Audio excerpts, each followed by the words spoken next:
Well, hello, and welcome to HRBC show called Let's Talk.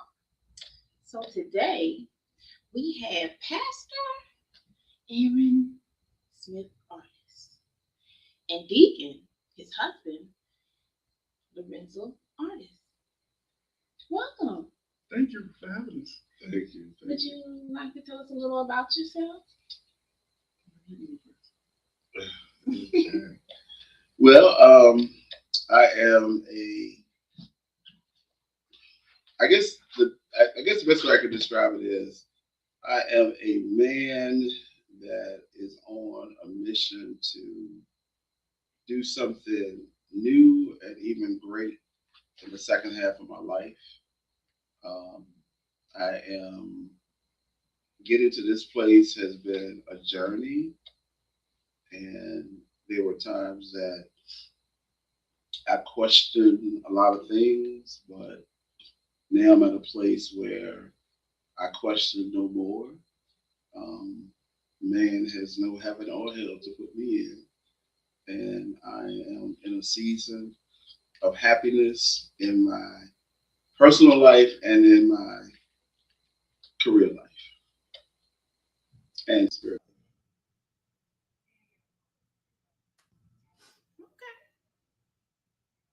All right, it's my turn. Well, I'm pretty much almost similar to my husband. I'm at a point in my life to where things really don't matter now. It is what it is. I am who I am. You're either gonna love me or you're not. I just want to do whatever it is that I need to do that is to help somebody that may be going through um, different things and they need some help and may have questions on you know their sexuality or things of that nature. And I want to be that person, that light to someone if I can. Okay. Well, I have a few questions for you. Okay, Are y'all ready? you ready? Yeah. All right. Here we go. What made you want to be a pastor or a deacon? Okay, well, I'll go first. Um, I've been a church boy all my life. I've been in church all my life. I don't know nothing but church. Okay. Born and raised in church. My mama made sure that I was in church, and if she wasn't there, she made sure I was there. So with that being said, I've been in around the church all my life, and from the age of, I'll say, probably 8, Mhm.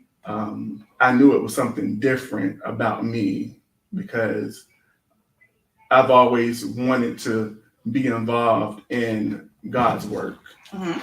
Um, I felt from the age of 8 that there was something special about me, and I felt that there was a call upon my life at the age of 8. Instead of being outside, pretty much playing, with the kids and things of that nature, I was in church. I was maybe in a revival, or even pretty much going into the hospital visiting the sick Hmm. at the age of 8. So At 8. at the age of 8. Okay. So I've always known that I had a part in the kingdom. Okay. And I think, not as deep as Aaron's journey, but of course, growing up in the South with two parents that believed in God, I clearly, took that belief as well. And I thank God I did because of the trials and tribulations that I have gone through. He has been my chief cornerstone in many, in many seasons. So for me, to become more involved in ministry, I was tapped by my former pastor to, get more involved in ministry. It was a wonderful journey to, walk in a season of deeper ministry, deeper servanthood to others. And so I think it was in 2002, I was ordained in the ministry of being a deacon. Okay. Mm-hmm. Well, I'm still trying to find out what I want, but I'm so happy that you guys nailed it down. Mm-hmm. All right. Next question. What do you say when people say Christianity is a tool to make the African American community docile? Mm. Well, that's a hefty kind of like statement, but as Black people, if we did not have a higher power, something greater than ourselves, with the oppression that we have dealt with, I don't know where we would be. So, and I don't see it's docile. I don't see it's still. I see, our faith is active. Our faith is real. Our faith is needed. So, whoever believes that your faith is stagnant, that a Christian faith is to be stagnant, is, what I know is Christianity is a verb. It's actions. And I could give you countless testimonies of how it has been active as a receiver and as a giver to share the love of God, but more importantly, to make it an action to others. It's priceless. So Christianity to me, a faith life to me, is clearly not docile. Okay. Majority of people who have turned away from religion say they did so because of cruelty they received from the church folks. What are your thoughts on that? Well, I do know some people that probably have turned away from the church because of the cruelty of the church folk, but I don't think that's a good reason for the turn away from the church, because you have different people in different places. You have different people in your jobs, but you don't turn away from that because you got to go to work. You got to make some money. Mm-hmm. You have different people in the clubs. You still go to the club, and the same people still there. So, no, I won't let nobody deter me from my faith on what it is that I believe that I should be doing for the kingdom. Okay. Mm-hmm. You got anything to add? Well, I have, experienced a quote unquote church hurt before. Mm-hmm. It's real. Yes, it's real. However, greater is he that is in me than he that is in the world. And what you have to do, you have to know God is greater than all of the hurt. The hurt is real. Mm-hmm. It is real. It happens every day.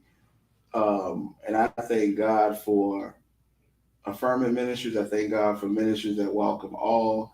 I thank God for even mainstream ministries that have people in those ministries that know who can call me out or call you out because of something that you or I have done. There are people that really know I have no right to cast a stone, to cast them out. Because if you really look in my life, when the lights, if you really look into everybody's lives, when the lights are dim, tell me who's perfect. I would love to know who is perfect. Mm-hmm. Let me know you're perfect. Let me know. Because there's only one perfect person that I know. Mm-hmm. So church hurt is real. People do leave church because of quote unquote the people that they thought supported them. But what you will learn from a church hurt or somebody casting you out is that you were looking to them and not God. Mm-hmm. That's deep. Yeah. So you have to rise above that. And once you rise above that, you will get stronger in your faith. Mm-hmm. I'm living witness to that. Yeah. Okay. All right. Okay. Now, what do you say to people who think you two shouldn't be leaders of a church?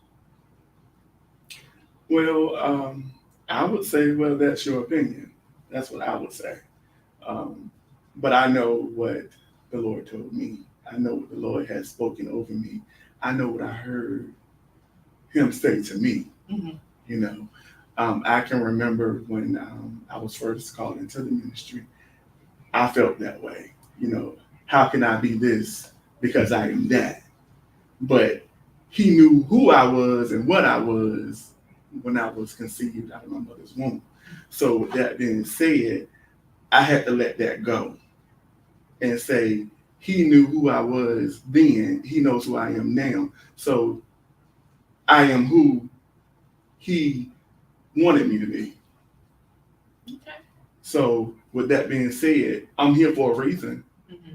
I know somebody need my help. I know there's someone else out there that's looking for someone that they can be able to talk to concerning whatever the situation that they may be going through. And I feel like that's me. So yeah. Okay. Mm-hmm. And I think I would just say, Nina, tell me who is the perfect leader but God. Who on this earth is the perfect leader? So what I think Aaron and I are called to do or trying to do is just do our best. Mm-hmm. Be accountable to each other, support each other. Two together is so much stronger than one. Yes. And so I do know that he has my back, and I clearly have his back. That's good. Okay. So with that, we leave everything else up to God and doing our very best to have a welcoming ministry to all. Okay. All right.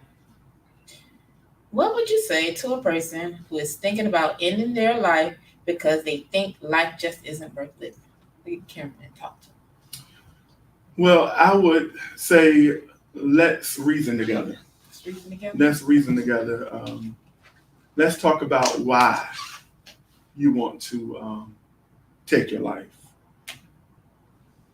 And you have to, first of all, you have to build a rapport with the person. Mm-hmm. You have to be able to, they have to be able to trust you in order for them to, open up to you. If they don't have a rapport with you, they don't feel like they can trust you, they're not going to open up to you. But I would say, let's reason together. Let's talk. Let's see what we can do for you not to take your life.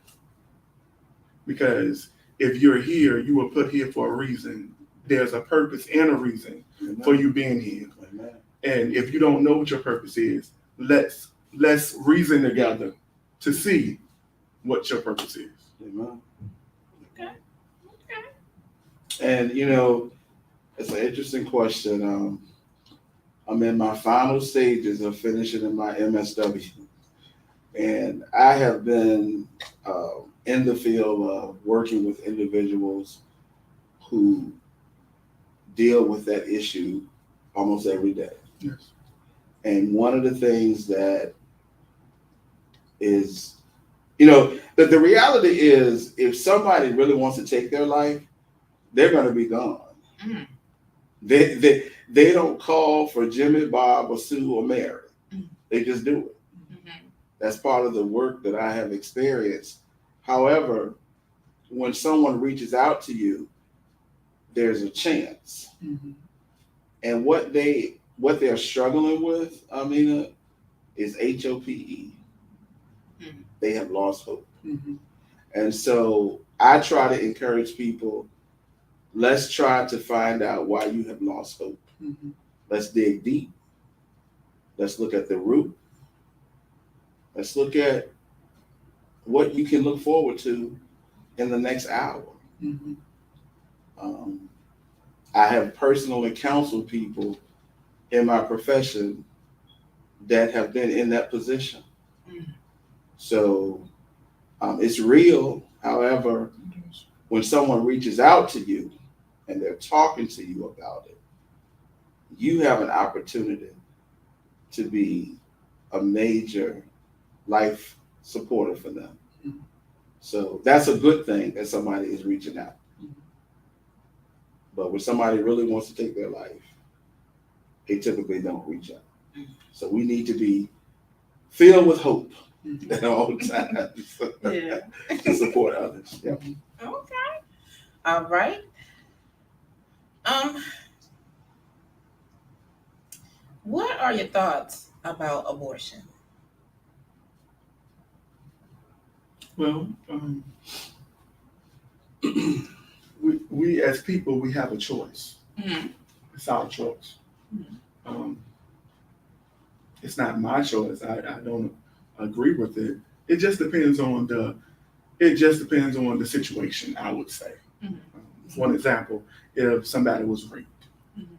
they don't know who the person was that raped them. Maybe they don't want the baby because they don't feel that they can take care of the baby by themselves Mhm. because they don't know who the father is. Maybe that might be a reason why they would want one. But it's pro-choice. It's their choice. You got anything to add? Yeah, and I think we have to, be tolerant of a woman's decision to have an abortion. Um, Personally, um, I'm not. It's not something that I really like at all. However, we have to respect the woman who has to carry that child for 9 months, and hopefully, she has confided into the father if he is available to discuss it, because she shouldn't feel like she's burdened with that responsibility. Right. Many women do, Mhm. and it's unfortunate. Um, and so, but I also feel like if a woman decides to get an abortion, that she really, really needs to seek out mental health counseling, because I feel like the act of having an abortion is traumatizing. And I don't see how any woman can walk out of a clinic after experiencing that and just think, oh, I'm going to be fine. Because you're not going to be fine. And so I just hope and pray that any woman who feels like they should get one, which I respect your choice, that you seek out mental health counseling afterwards, because that is a lot for a woman to go through. Okay. Yeah. All right. What are your thoughts on how the city of Portsmouth can be improved? I think that a way that the city of Portsmouth can improve, especially with the kids and the youth, is give them something to do. Mm-hmm. I feel like if they have something to do, if they are involved in different things, and they have something to do, a lot of this crime that we're having won't be, because they have something to do. Mm-hmm.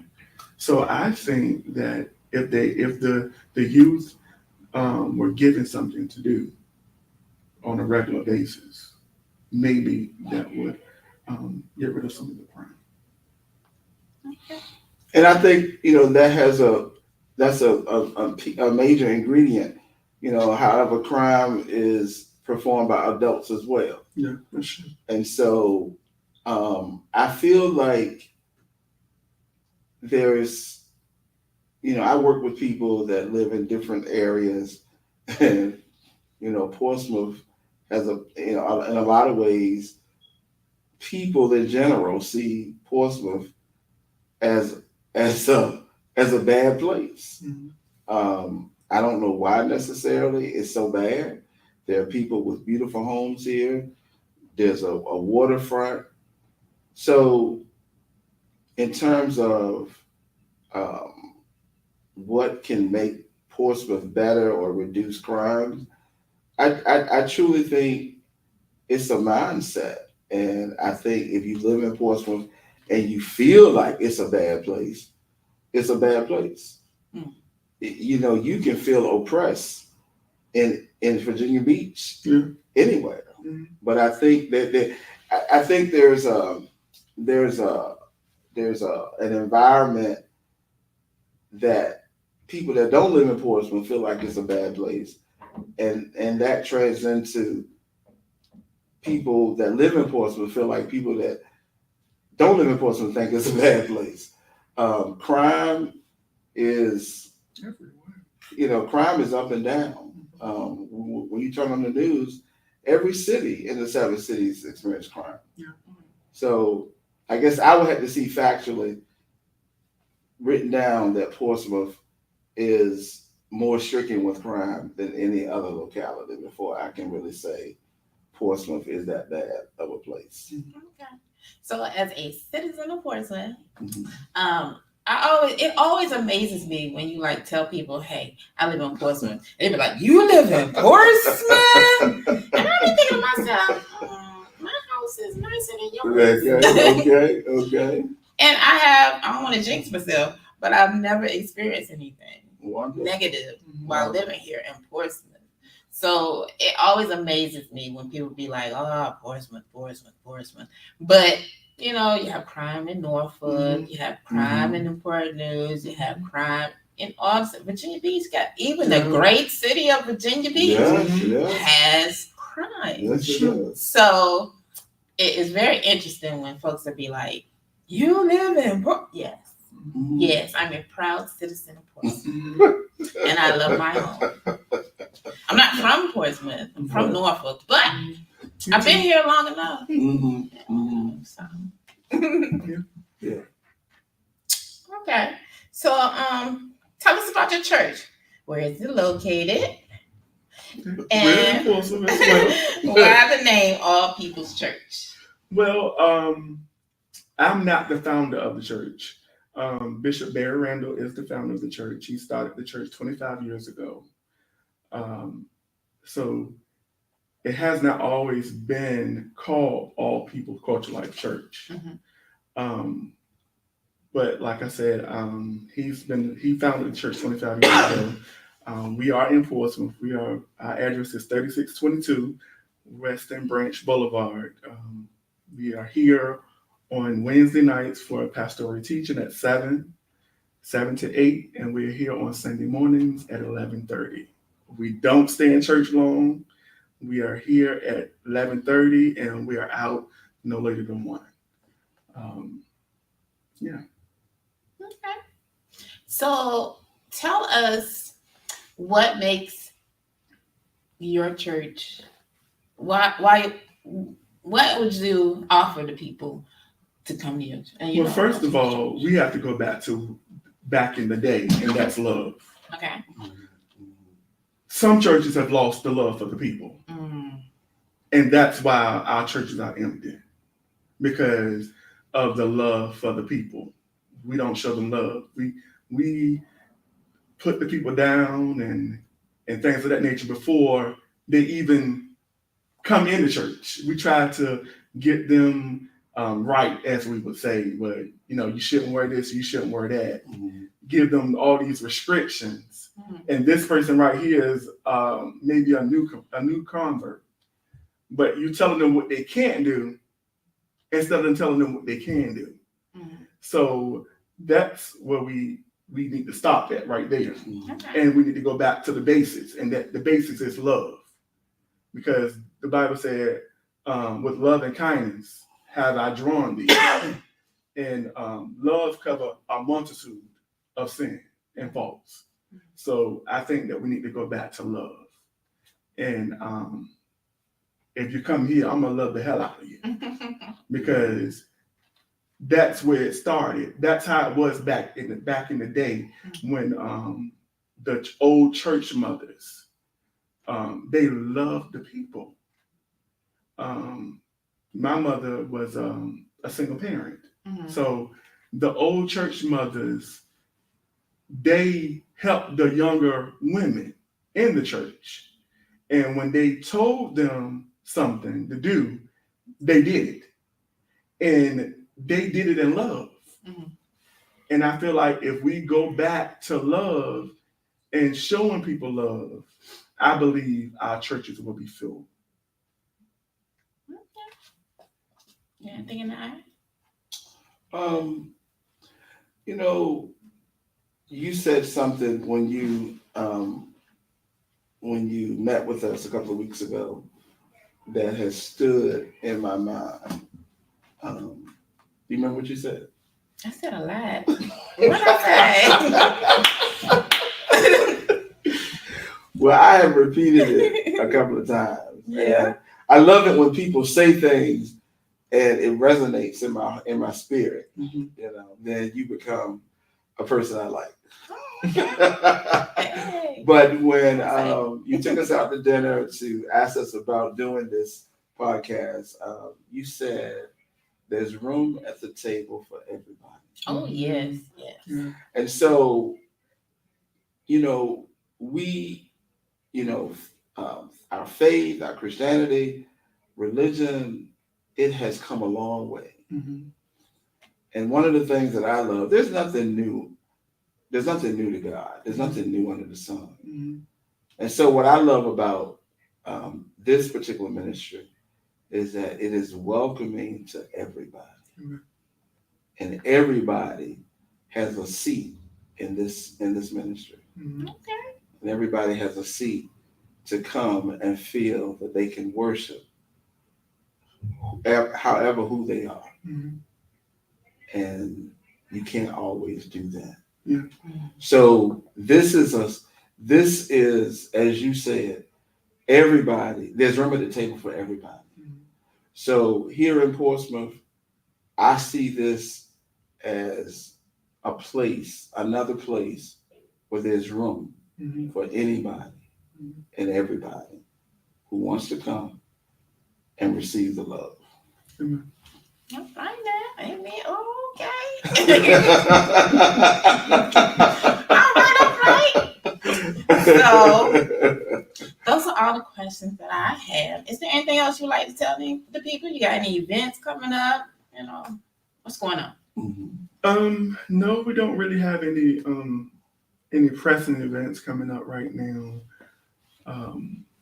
Just like I said, we're here on Wednesdays at 7 to 8 for pastoral teaching, and on Sunday mornings we're here at 11:30 for morning worship, and we're normally out by 1 o'clock. And what's the address again? It's 3622 Western Branch Boulevard.